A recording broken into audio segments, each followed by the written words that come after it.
So, I saw The Monkey, and I had a great time with it. Now I'm just gonna say this, if you are like me and have read the short story, this movie is not a super faithful adaptation. Really the only thing they keep is the characters' names, and that's kinda it. But aside from that, this movie was really good.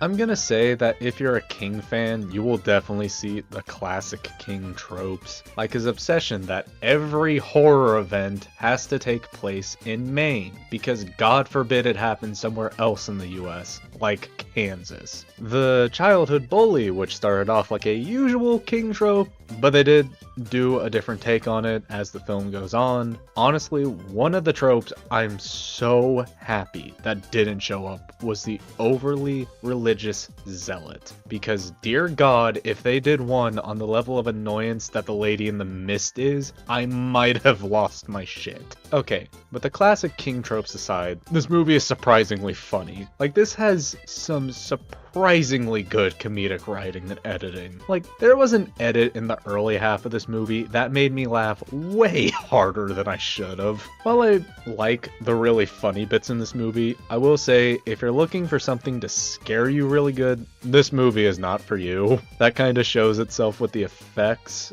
Like, the kills are creative and nice, but the effects aren't that great. I'm gonna say that if it's like a CGI effect. But normally where a bad effect would take me out of a movie, I kind of give horror movies that pass since they're already made with a really low budget. Plus, this movie only had a budget of 10 to 11 million, but its practical effects are spectacular. Like, some of these effects I don't even know how they pulled off with the budget they had. Plus, the lead actor in this, Theo James, who I've only seen in the Divergent movies, which younger me has a soft spot for.